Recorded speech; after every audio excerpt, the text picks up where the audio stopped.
Je suis Bernard Denis, président de l'Union francophone des patients partenaires. L'Union francophone des patients partenaires est une structure de réflexion, d'action, dont l'objectif, je dirais, principal est de faire en sorte, dans le cadre de la démocratie en santé, de transformer le patient devenant acteur en un citoyen de la santé. Pour nous, la démocratie en santé, c'est ce passage du patient passif au patient acteur. Et ceci ne peut se faire que grâce à la connaissance que l'on donne aux patients, donc par une formation. Une fois que le patient a appris à gérer, à connaître sa maladie, il peut effectivement transmettre des informations structurées, construites pour les aidants, dans les contrats de recherche ou dans les parcours de santé et de soins. Les patients sont les principaux consommateurs des médicaments.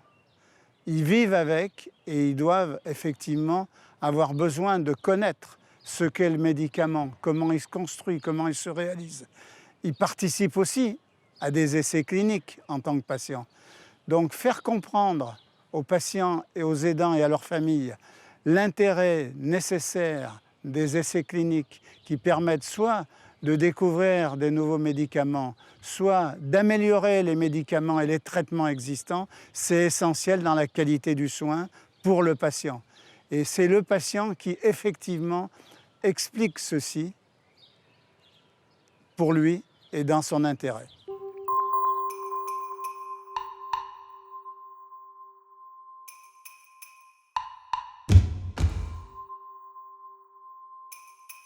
J'aurais besoin de comprendre comment fonctionnent les essais cliniques. Quelles sont les différentes étapes, comment on évalue la toxicité des médicaments, comment on les met sur le marché, comment tout ça fonctionne.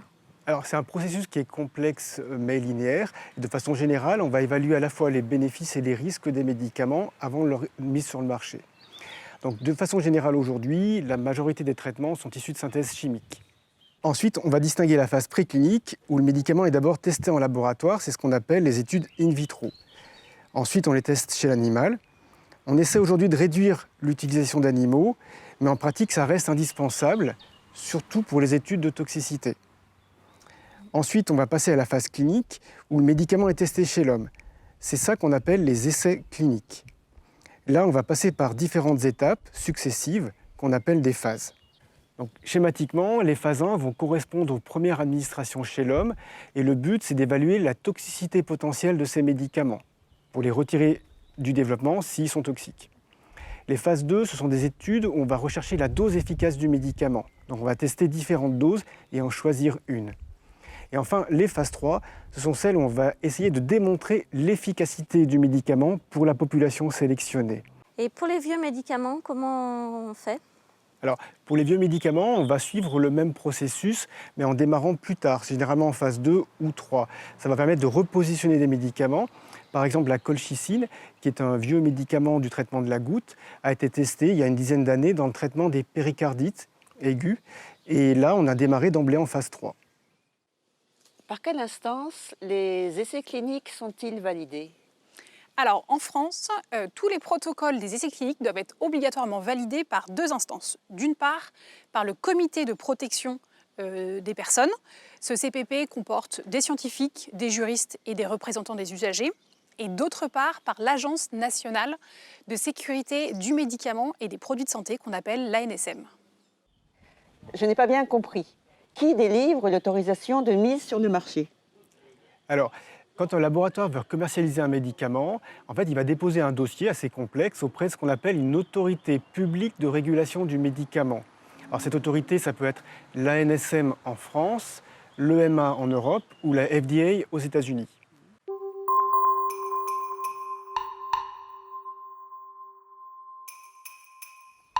Et comment on évalue les effets indésirables ? C'est une excellente question. Les différentes phases de développement des médicaments qu'on a vues tout à l'heure ont pour objectif d'éliminer rapidement les médicaments qui seraient peu efficaces ou toxiques. Après, on fait des études de phase 3. Par contre, ces études de phase 3, elles sont construites en grande majorité des cas pour évaluer en priorité l'efficacité du médicament et moins ses effets indésirables. Donc on va quand même noter tous les effets indésirables qui surviennent. Mais il suffit que cet effet indésirable soit rare ou peu fréquent pour qu'on ait du mal à le détecter et à l'attribuer au médicament. C'est pour ça qu'une fois que le médicament a son autorisation de mise sur le marché, on va continuer à le suivre et à l'évaluer tout au long de sa vie de médicament. C'est ce qu'on appelle la pharmacovigilance. Comment détermine-t-on les effets indésirables acceptables? Parce qu'en fonction de l'état d'avancement de la maladie, on va plus ou moins accepter ces effets indésirables. C'est un peu personnel. Tout à fait. C'est pour ça qu'on ne va pas évaluer uniquement le bénéfice du médicament, mais on va évaluer ce bénéfice par rapport au risque induit par le médicament. C'est ce qu'on appelle le rapport bénéfice-risque. C'est une notion qui est très importante. Par exemple, prenons un nouveau médicament pour traiter l'hypertension artérielle. On va attendre de ce nouveau médicament qu'il soit efficace, qui diminue les conséquences de l'hypertension artérielle, tout en étant bien toléré.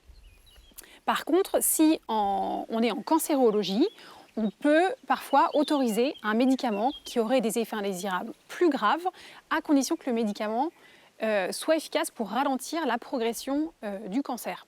Donc on voit bien que cette notion de rapport bénéfice-risque, elle est très importante et elle prend en compte non seulement le médicament, mais aussi la pathologie qu'on cherche à traiter.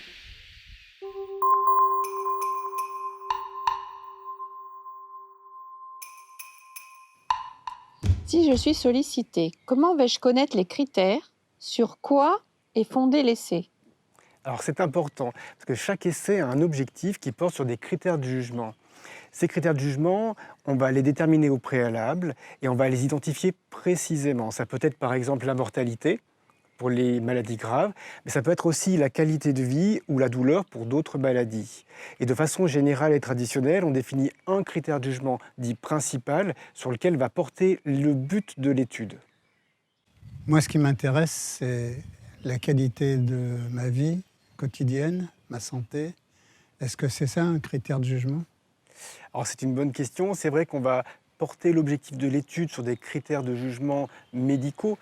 Pour les maladies graves, ce sera par exemple la mort ou l'hospitalisation, mais on y associe toujours des critères, je dirais, plus doux, entre guillemets, que sont la qualité de vie, l'intensité des symptômes, etc. Comment se fait le choix des personnes traitées pour que l'essai soit pertinent? Dans les essais cliniques, les patients vont devoir respecter des conditions qu'on va appeler des critères d'inclusion et de non-inclusion. Je vais vous donner un exemple très concret. Dans les études de phase 3, la plupart du temps, les patients qui sont inclus rentrent dans une catégorie d'âge et en particulier, on n'inclut pas ou très peu des sujets âgés. C'est injuste. Je souhaite prendre des médicaments testés sur des gens de mon âge. Alors pourquoi? Alors pour 3 raisons principales. La première chose, c'est que les sujets âgés sont moins enclins à accepter de participer à des essais cliniques qui sont plus difficiles à inclure.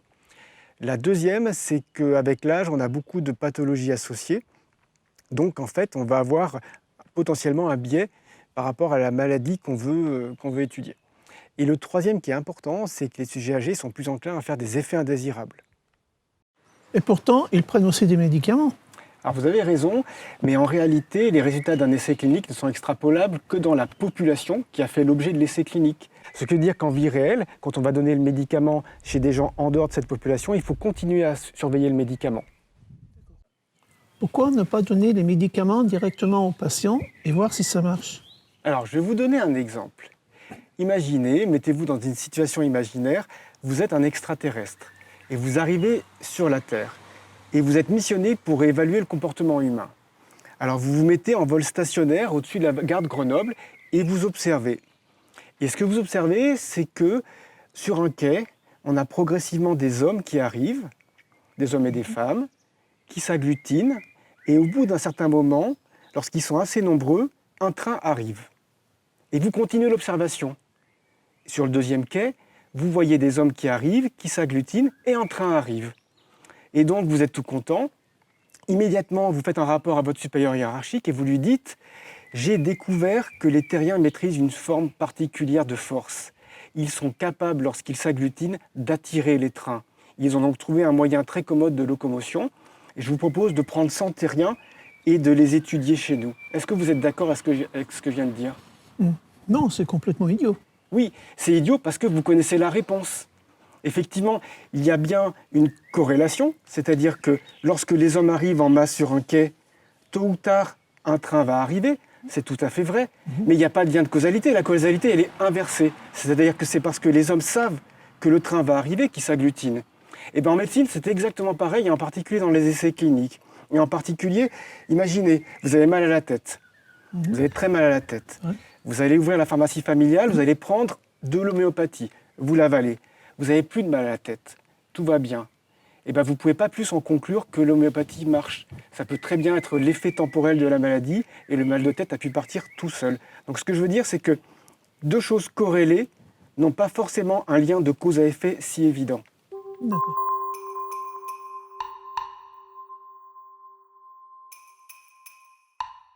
Et comment ça s'applique aux essais cliniques?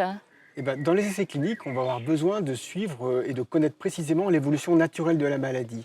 Et pour ce faire, il nous faut un groupe de patients qui ne soient pas traités avec le médicament, qu'on va comparer avec le groupe de patients traités. C'est ce qu'on appelle donc le groupe contrôle. D'accord. A-t-on vraiment toujours besoin d'un groupe contrôle, même quand la maladie est grave? Alors c'est une excellente question et la réponse c'est oui. On a presque toujours besoin d'un groupe contrôle. Alors, il y a des situations tout à fait exceptionnelles dans lesquelles on n'a pas besoin de groupe contrôle. Je vais prendre un exemple fictif. Imaginons, Jeanne, que ton grand-père en fait se taille un cerisier et se coupe un doigt avec une tronçonneuse. Il va aller à l'hôpital et le chirurgien va lui réimplanter son doigt. Eh bien, pour savoir si l'intervention du chirurgien est efficace, je n'ai pas besoin de groupe contrôle pour une raison toute simple, c'est que contrairement aux salamandres, les doigts chez l'homme ne repoussent pas spontanément. Donc en fait, j'ai mon contrôle. Je sais que si le chirurgien n'opère pas, j'ai 0% de chance que mon doigt repousse. Mais cette situation-là, elle est tout à fait exceptionnelle et en pratique, on la rencontre presque jamais. D'accord. Pourquoi va-t-on tirer au sort mon traitement? Alors, vous avez compris qu'on a besoin d'avoir un groupe traité et un groupe non traité qui va nous servir de contrôle. Par contre, ce contrôle, il va nous servir à rien s'il n'est pas strictement identique et comparable au groupe traité.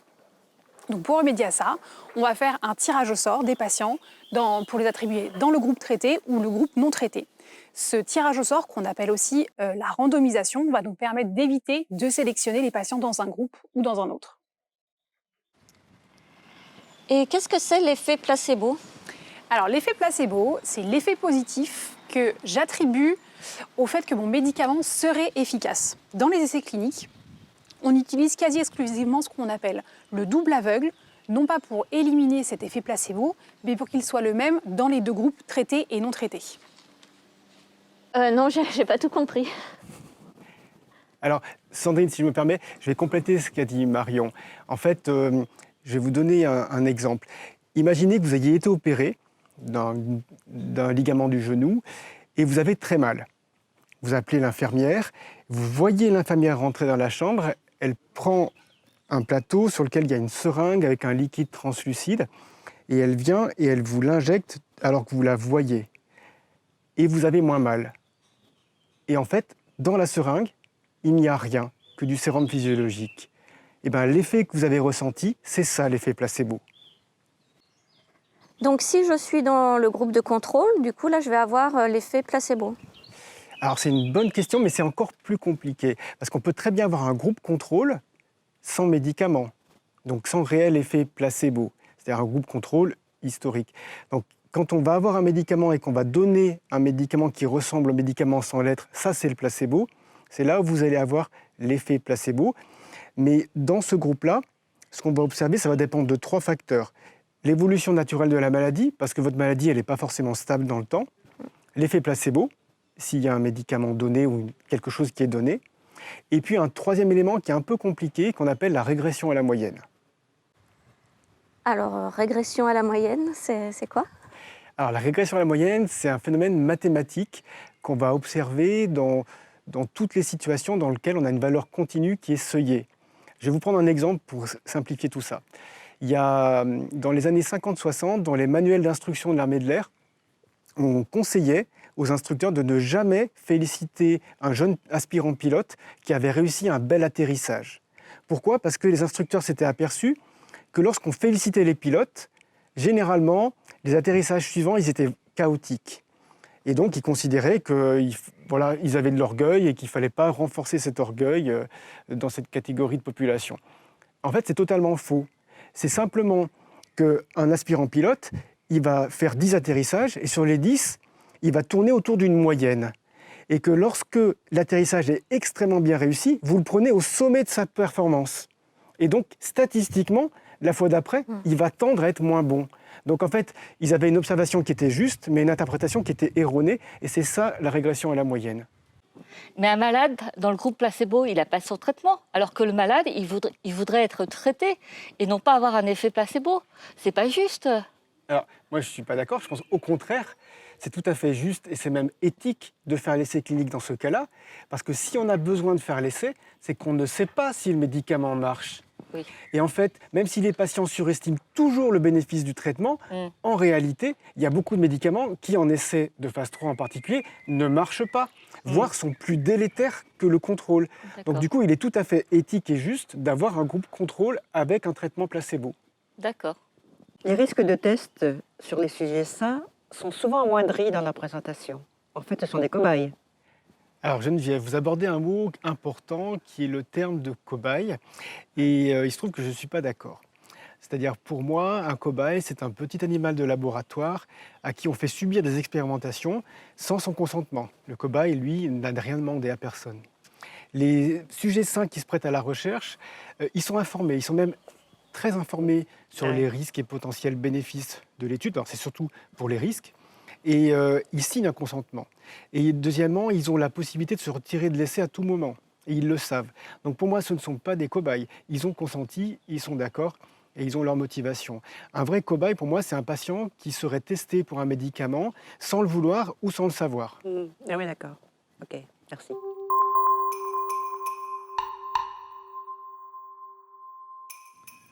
Peut-on conclure sur un seul essai clinique? Non, jamais. Alors je vais prendre un autre exemple. Imaginez, vous êtes l'entraîneur de l'équipe de France de football et suite à une déroute, vous décidez de changer toute l'équipe. Donc on vire les 11 titulaires et on prend 11 nouveaux joueurs qui sortent de petits championnats. Et puis on les fait jouer. Et on les fait jouer en amical contre le Brésil. Et là, votre nouvelle équipe, elle gagne 4-0 contre le Brésil. Bernard, est-ce que vous en concluez qu'on a la meilleure équipe de foot du monde? Certainement pas. Et pourquoi? On peut conclure à de la chance. Ou bien penser que les joueurs de l'équipe du Brésil sont venus en dilettante, parce que c'était un match amical. Donc ils n'ont pas joué comme ils auraient joué un match de Coupe du Monde. Et alors Bernard, comment est-ce que vous allez faire en tant qu'entraîneur pour savoir si vous avez la meilleure équipe du monde? Il me reste une solution, c'est attendre le résultat des matchs qui vont suivre sur une période un peu plus longue pour pouvoir conclure si effectivement on a cette meilleure équipe du monde ou pas. Vous voyez, pour les essais cliniques, c'est exactement pareil. Donc le résultat positif d'une première étude clinique, il peut être lié à la chance et il peut être lié aussi à un biais. Et en fait, on considère qu'on prend à peu près 5% de chances de conclure à tort que le premier essai est positif dans un essai. Ce qui veut dire que si on veut être sûr, il faut qu'on ait un deuxième essai, idéalement dans une autre population ou un autre pays, pour pouvoir conclure formellement à l'efficacité du traitement.